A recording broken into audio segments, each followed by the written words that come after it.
Hello friends, இந்த வீடியோவில் என்ன பார்க்க போகிறோம் அப்படின்னா, நான் வந்து ஒரு பிளான் போட்டிருக்கேன். என்னென்னா வந்து எனக்கு 10 லேக் கிட்ட வந்து ஜுவல் லோன் வச்சுருக்கேன். எதுக்குன்னா வந்து நாங்கள் ரீசெண்டாக வந்து லேண்ட் ஒன்று வாங்கினோம். அதுக்காக வந்து கொஞ்சம் ஜுவல் வைக்க வேண்டியது இருந்துச்சு. அதனால் 10 லேக்குக்கு வந்து ஜுவல் வச்சுருக்கேன்.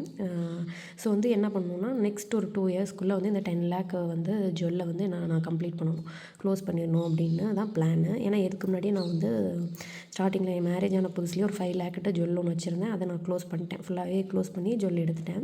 ஸோ அதே மாதிரி ஒரு பிளான் போட்டு 10 லேக் லோனை வந்து எப்படியாவது நான் வந்து 2 இயர்ஸில் வந்து நான் கம்ப்ளீட் பண்ணணும். அதுக்கு தான் நான் என்னென்ன மாதிரி நான் ட்ரை பண்ணுறேன், இதுக்கு முன்னாடி நான் எப்படி வந்து நான் க்ளோஸ் பண்ணேன், அந்த மாதிரி நான் யோசித்து ஒரு பிளான் போட்டிருக்கேன். அதை வந்து உங்கள்கிட்ட ஷேர் பண்ண போகிறேன். அதுக்கு ஃபர்ஸ்ட் என்ன பண்ணணும்னா, நம்ம வந்து கேட்டகரைஸ் பண்ணணும். கேட்டகரைஸ் பண்ணுறதுனா, நம்ம வந்து இப்போ 10 லேக் வந்து நான் வந்து ஒரே இதாக வைக்க மாட்டேன். தனித்தனியாக பிரித்து தான், எப்படி எல்லாருமே அப்படி தான் வைப்போம். தனித்தனியாக தான் வைக்கணும். ஏன்னா வந்து அப்போ தான் நம்ம வந்து ஈஸியாக கொஞ்சம் கொஞ்சமாக நம்ம அமௌண்ட்டை கட்டி நம்ம திருப்ப முடியும். இப்போ 10 லேக் ஒரே தான் வச்சுட்டிங்கன்னா, அது வந்து ரொம்ப நம்மளுக்கு வந்து அமௌண்ட்டு போட போட போட நம்மளுக்கு அது திருப்பி நம்ம கைக்கே வராதப்போ வந்து அது ஒரு மாதிரி வெக்ஸ் ஆயிடும். ஸோ நான் என்ன பண்ணுவேன்னா, தனித்தனியாக தான் பிரித்து வச்சுருந்தேன் அந்த ஜுவல்லுக்கு ஏற்றாப்புல. இப்போ என்ன பண்ணுவேன்னா, நான் வந்து இன்ட்ரெஸ்ட் படி ஃபஸ்ட்டு வந்து நம்ம அதை பிரித்து வச்சிடணும். இப்போ டெப்ட் 1, டெப்ட் 2, டெப்ட் 3 அந்த மாதிரி வந்து நான் பிரித்து தனியாக எழுதியே வச்சுருக்கேன். அந்த டெப்ட் 1ல் என்ன நகை வச்சுருக்கோம், அந்த நகை வந்து எவ்வளோ அமௌண்ட்டுக்கு வச்சுருக்கேன், அது எத்தனை பர்சன்டேஜ் இன்ட்ரெஸ்ட் அப்படின்னு சொல்லிட்டு அதுவே நான் தனியாக ஒரு நோட் போட்டு எழுதி வச்சுருக்கேன்.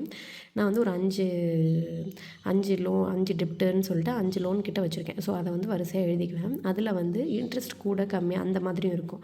இதில் நான் என்னென்னா வந்து அக்ரி லோன் அந்த மாதிரி வந்து நான் வந்து ஒரு 4% வந்து ஒரு அமௌண்ட்டுக்கு வந்து நான் நகை வச்சுருக்கேன். ஸோ அதை என்ன பண்ணுவேன், அதை நான் கடைசி ப்ரியாரிட்டியாக கொண்டு போயிடுவேன். ஏன்னா அது 4% தான்.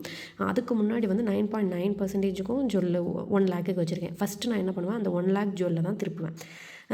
ஸோ அந்த மாதிரி நீங்கள் இப்போ ப்ரையாரிட்டைஸ் பண்ணி நீங்கள் வந்து எழுதி வச்சிடணும். எழுதி வச்சுட்டு எது இன்ட்ரெஸ்ட் கூட இருக்கோ அந்த நகைக்கு ஃபஸ்ட்டு வந்து நீங்கள் ப்ரையாரிட்டி கொடுத்து அந்த நகையை வந்து ஃபஸ்ட்டு திருப்பலாம் அப்படின்னு சொல்லிட்டு அதுக்கு தான் நீங்கள் பிளான் பண்ணணும். அந்த மாதிரி நான் வந்து ஃபஸ்ட்டு வந்து இன்ட்ரெஸ்ட் எதுக்கு அதிகமாக இருக்கோ அதை பார்க்கணும். அதுக்கப்புறம் என்ன பண்ணணும்னா, இன்ட்ரெஸ்ட் வந்து எல்லாமே வந்து ஒரே இன்ட்ரெஸ்ட்டாக தான் நீங்கள் வச்சுருக்கீங்க அப்படின்னா, ஏன்னா நான் ஒரு இது மட்டும்தான் 4%, மீதி 4மே 9.9% தான் வச்சுருக்கேன். அப்போ இந்த மீதி 4 டெப்ட்டையும் எப்படி நீங்கள் பிரிக்கணும்னா, அமௌண்ட் எது கம்மியாக இருக்கோ அந்த மாதிரி நீங்கள் பிரிச்சிடணும்.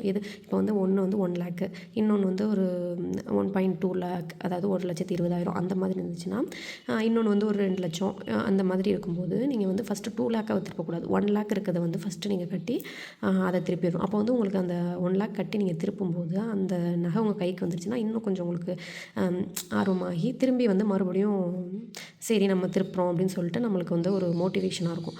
அதனால் வந்து நீங்கள் எது அமௌண்ட்டு கம்மியாக ஃபஸ்ட்டு இருக்கிறத பார்த்து ஃபஸ்ட்டு திருப்பணும். அந்த மாதிரி நீங்கள் வந்து பிளான் பண்ணி திருப்பலாம்.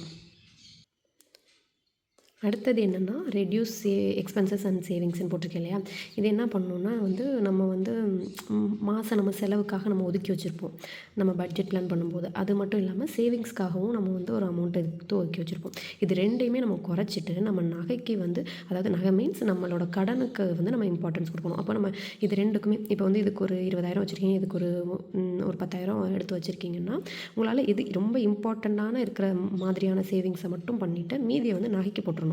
அதாவது உங்களோட லோனுக்கு போட்டுடணும். அதே மாதிரி எக்ஸ்பென்சஸும் அப்படி தான்.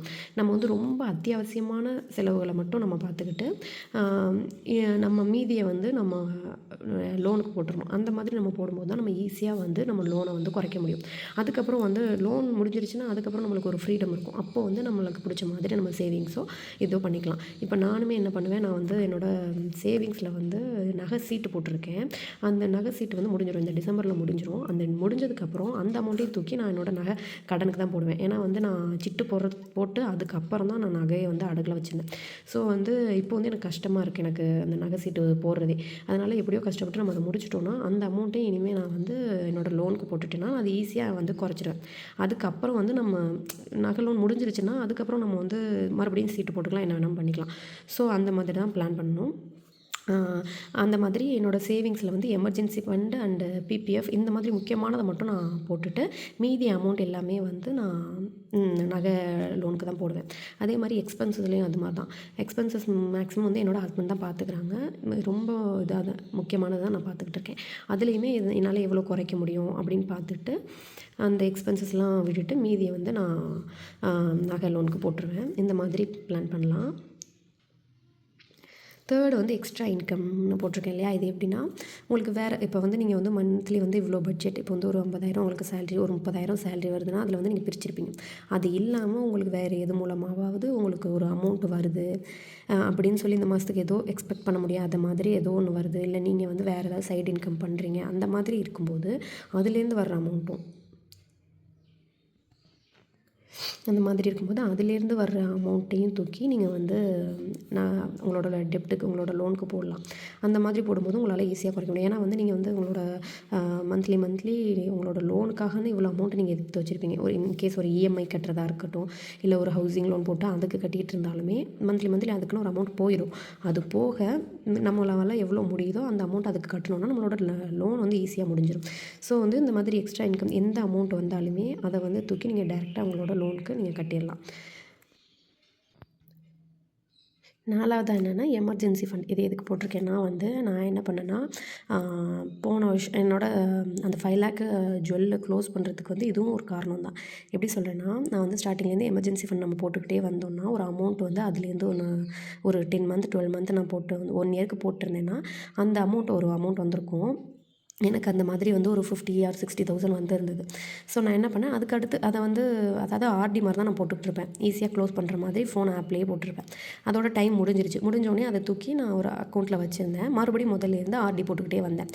அப்படி வரும்போது என்னென்னா, அந்த அமௌண்ட் வந்து எனக்கு என்கிட்ட சும்மா தானே இருக்கும். ஸோ அந்த அமௌண்ட்டை என்ன பண்ணிட்டேன், நான் தூக்கி என்னோடய லோனுக்கு ஜுவல் லோன் போன அந்த லோனுக்கு கட்டி அதை வந்து நான் திருப்பிட்டேன். நான் திருப்புறதுக்கு கொஞ்சம் பத்தாமல் இருந்துச்சு. என்னோடய எமர்ஜென்சி ஃபண்ட் அமௌண்ட்லேருந்தே நான் போட்டு திருப்பிட்டேன். இப்போ மறுபடியும் நான் வந்து அடுத்த எமர்ஜென்சி ஃபண்ட் நான் போட்டுக்கிட்டு இருக்கேன். இது வந்து எமர்ஜென்சிக்காக நம்ம யூஸ் பண்ணுறது. பட் வந்து நம்ம யூஸ் பண்ணாமல் எடுத்து அதை தனியாக வைக்கும்போது மறுபடியும் நம்ம ஸ்டார்ட் பண்ணிட்டோம். அடுத்த இயர்க்கானது ஸ்டார்ட் பண்ணும்போது இப்போ வந்து என்கிட்ட ஒரு 12,000 கிட்ட இருக்கா. ஸோ வந்து அந்த இதை வச்சு நான் வந்து மேனேஜ் பண்ணிக்கலாம் அப்படின்னு நம்ம ஒரு பிளான் பண்ணிட்டு அதை வந்து நான் தூக்கி ஜுவலுக்கு போட்டேன். இப்போ நான் ஃப்ரெஷ்ஷாக நான் போட்டுக்கிட்டு இருக்கிறது வந்து முடிஞ்சிடும். 1 இயரில் முடிஞ்சிடும். 1 இயரில் முடிஞ்சோன்னா அதை தூக்கி தனியாக வச்சுருவேன். மறுபடியும் முதல்லேருந்து அடுத்த எமர்ஜென்சி ஃபண்ட் போட்டுக்கிட்டு இருப்பேன். இன்கேஸ் ஏதாவது எமர்ஜென்சினா அந்த அமௌண்ட்டை யூஸ் பண்ணிக்கலாம்.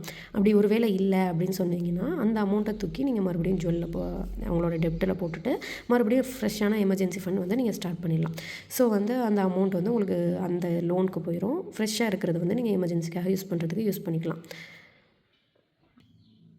அடுத்தது என்னென்னா ஸ்மால் சேவிங்ஸ். இது ஏன் போட்டிருக்கேன் அப்படின்னா வந்து இப்போ நம்ம வந்து எனக்கு வந்து போனதுலேயே அப்படி தான் இந்த ஸ்மால் சேவிங்ஸ் மூலமாக வந்து அதாவது நம்ம உண்டியல் சேர்க்குறோம், இல்லை நம்ம கொஞ்சம் கொஞ்சமாக ஏதாவது நம்ம அமௌண்ட் எடுத்து வச்சுருப்போம் இல்லையா, அந்த அமௌண்ட்லாம் வச்சுமே வந்து நாங்கள் போன அந்த நகைக்கு கட்டினோம். எப்படின்னா ஒரு 1 லேக் இருந்தது, அதில் வந்து ஒரு 10,000 கிட்ட இன்ட்ரெஸ்ட் வந்துச்சுன்னா இந்த அமௌண்ட்டே எங்களுக்கு வந்து ஒரு 10,000க்கு வந்து வந்துருச்சு. நாங்கள் கொஞ்சம் கொஞ்சமாக கையில் வச்சுருந்த அமௌண்ட்டு ப்ளஸ் உண்டியலே வந்து நான் தனியாக வச்சுருக்கேன், என் ஹஸ்பண்ட் தனியாக வச்சுருக்காங்க. ஸோ அப்பப்போ நம்ம அதில் போட்டு வரோம் இல்லையா, அது எல்லாத்தையும் சேர்த்து அதோட இன்ட்ரெஸ்ட் பே பண்ணோம். அந்த மாதிரி நம்ம ஸ்மால் சேவிங்ஸ் இது கொஞ்சம் அமௌண்ட்டு தானே அப்படின்னு யோசிக்காமல் இதை நம்ம சேவ் பண்ணுறதுனால இது வந்து ஏதோ ஒரு விதத்தில் இன்ட்ரெஸ்ட்டுக்கு வந்து நம்மளுக்கு யூஸ் ஆகும். ஸோ வந்து ஸ்மால் சேவிங்ஸும் நம்ம விடக்கூடாது. அதாவது நம்ம சில்லறை ஏதாவது வெளில போய்ட்டு வரோம், நம்மள்ட்ட சில்லறை இருக்குது, அதை நம்ம பர்ஸில் வச்சுக்க முடியாதுன்ட்டு தூக்கி நான் உண்டியலில் போட்டுருவோம். என் ஹஸ்பண்டும் அப்படி தான், அவங்க பர்ஸில் வந்து காயின்லாம் வைக்க முடியாதுன்னு சொல்லிட்டு அதையும் உண்டியலில் போடுவாங்க. இல்லை இப்போ வந்து ஏதாவது பேரண்ட்ஸ் ஏதாவது கிஃப்ட் கொடுக்குறாங்க, ஒரு 500 நம்ம பர்த்டேக்கு ஏதாவது ஒரு அமௌண்ட் கொடுக்குறாங்க, 100 200 எல்லாத்தையும் தூக்கி அதில் போட்டுருவோம். அப்போது வந்து என்னென்னா கடைசியாக உண்டியல் நம்ம பிரிக்கும் போது ஒரு 4,000 5,000 நம்ம கண்டிப்பாக வரும். ப்ளஸ் எக்ஸ்ட்ரா நம்மள்ட்ட இருக்க கொஞ்சம் கொஞ்சமாக ஏதாவது சேவ் பண்ணி வச்சுருக்க அமௌண்ட்டு இந்த மாதிரி போட்டும் நம்ம வந்து நம்மளோட லோனுக்கு நம்ம கட்டலாம். அடுத்து 6th ஒன் என்னென்னா வந்து நம்மளோட மந்த்லி பட்ஜெட்டில் வந்து நம்ம வந்து எப்படி நம்ம கேட்டகரைஸ் பண்ணி வச்சுருப்போம். ஃபஸ்ட்டு வந்து நம்மளோட மந்த்லி இன்கம் என்னென்னு எழுதியிருப்போம். அடுத்து அதோட சேவிங்ஸ், நம்ம என்னென்ன சேவிங்ஸ் எடுத்து வைக்கிறோம், அது இல்லாமல் நம்ம என்னென்ன செலவுகள் பண்ணுறோம், இதை தான் நம்ம வந்து பிரித்து வச்சுருப்போம். அந்த பட்ஜெட்டில் வந்து நம்ம டெப்ட்டுக்காக நம்மளோட லோனுக்காகவும் தனியாக அதாவது monthly savings and expenses and டெப்ட் அப்படின்னு 3ஆக பிரிச்சுட்டு நம்மளோட கடனுக்கு வந்து நம்ம எவ்வளோ கட்டுறோம் அதையும் நம்ம நோட் பண்ணி வைக்கணும். நீங்கள் ஒருவேளை இஎம்ஐ ஆட்டோமேட்டிக்காக போனாலும் சரி, நீங்கள் வந்து அதை தனியாக எழுதி தான் வைக்கணும். அந்த மாதிரி வைக்கும்போது நம்ம வந்து இந்த சேவிங்ஸு இந்த எக்ஸ்பென்சஸ்லாம் குறைக்கிறோம் இல்லையா, குறைச்சிட்டு மீதி இவ்வளோ அமௌண்ட் நம்ம வந்து தூக்கி டெப்ட்டில் போடுறோம் நம்ம பிளான் பண்ணுறோன்னா அந்த அமௌண்ட்டையும் அதில் எழுதிடணும். மந்த்லி வந்து நம்மளோட இன்கம் வந்ததுக்கப்புறம் நம்ம சேலரியோ ஏதோ ஒன்று நம்மளுக்கு கைக்கு வந்த உடனே நம்ம வந்து எடுத்தோடனே சேவிங்ஸில் நம்ம ஆர்டிஓ ஏதோ போட்டிருக்கோமோ அதில் போட்டுட்டு டெப்ட்டுக்கும் நம்ம வந்து டைரெக்டாக அதை வந்து போட்டுடணும். டெப்ட்டுனா நம்மளோட கடனுக்கும் டைரெக்டாக ட்ரான்ஸ்ஃபர் பண்ணிடணும். கையிலேயே கொண்டு போய் கட்டுறதா இருந்தாலும் சரி, இல்லை நம்ம ஃபோனில் ட்ரான்ஸ்ஃபர் பண்ணுறதா இருந்தாலும் சரி, நம்ம வந்து மாற்றிட்டோம்னா அதுக்கப்புறம் வந்து மீதி உள்ளதுக்கு வந்து நம்ம செலவுகளை பார்த்துக்கலாம். இந்த மாதிரி பிளான் பண்ணணும். அப்போ தான் வந்து நம்மளுக்கு வந்து கரெக்டாக இந்த டேட்டில் வந்து இவ்வளோ அமௌண்ட் கட்டலாம் அப்படிங்கும்போது நம்மளுக்கு இந்த டேட்டில் வந்து இந்த நகையை நம்ம திருப்பலாம் அப்படின்னு சொல்லி நம்மளுக்கு வந்து ஒரு பிளான், ஒரு ஐடியா கிடைக்கும். இந்த 6 டிப்ஸ் நீங்கள் ஃபாலோ பண்ணிங்கன்னா உங்களால் ஈஸியாக வந்து உங்களோட லோனை க்ளோஸ் பண்ண முடியும். இந்த வீடியோ உங்களுக்கு பிடிச்சிருந்துச்சுன்னா லைக் பண்ணி, ஷேர் பண்ணி, சப்ஸ்கிரைப் பண்ணிக்கோங்க ஃப்ரெண்ட்ஸ். பாய்.